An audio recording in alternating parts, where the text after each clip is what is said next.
President Trump not backing down from his push to take over Greenland, citing security concerns and criticizing Denmark's inability to protect the Arctic territory.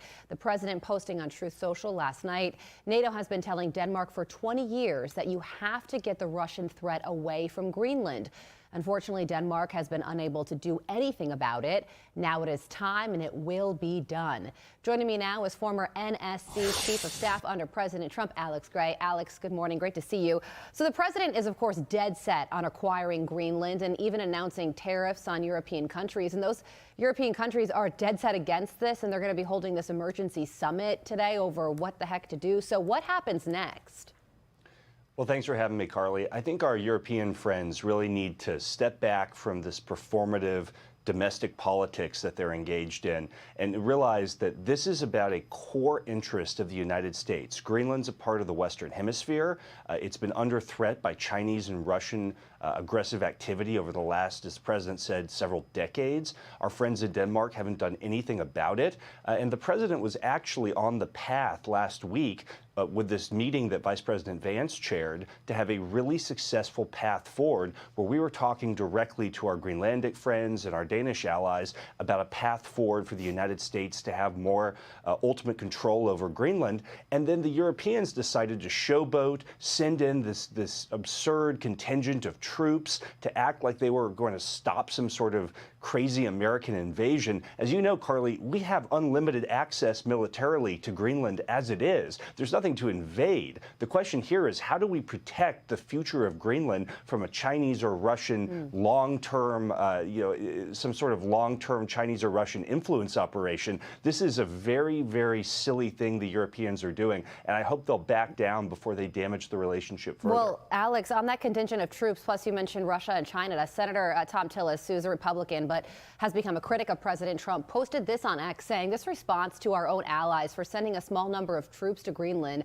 for training is bad for America, bad for American businesses, and bad for America's allies. It's great for Putin, Xi, and other adversaries who want to see NATO divided. The fact that a small handful of advisors are actively pushing for coercive action to seize territory of an ally is beyond stupid. It hurts the legacy of President Trump and undercuts all the work he has done to strengthen the NATO alliance over the years. So what's your response to the senator there, in particular him saying that dividing NATO is great for Russia and China?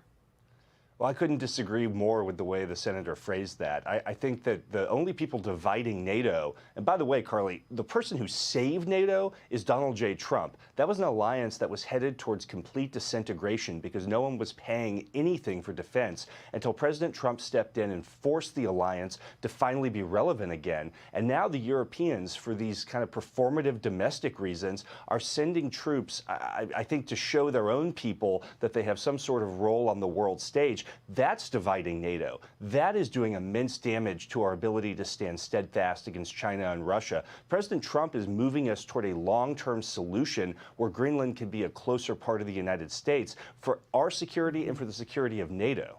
Okay, so moving over to Iran, the Supreme Leader out with some new comments this weekend, calling President Trump a criminal and blaming him for the brutal takedown of protesters. I mean, it's hard to believe that that's their line of defense. But President Trump did respond to the Supreme Leader's comments, saying it's time to look for new leadership in Iran. What he, the Supreme Leader, is guilty of as the leader of a country is the complete destruction of the country and the use of violence at levels never seen before. The leadership should focus on running his country properly, like I do with the United States, and not killing people by the thousands in order to keep control. So the president does have military assets going to the Middle East. It's going to take about a week for them to get in place.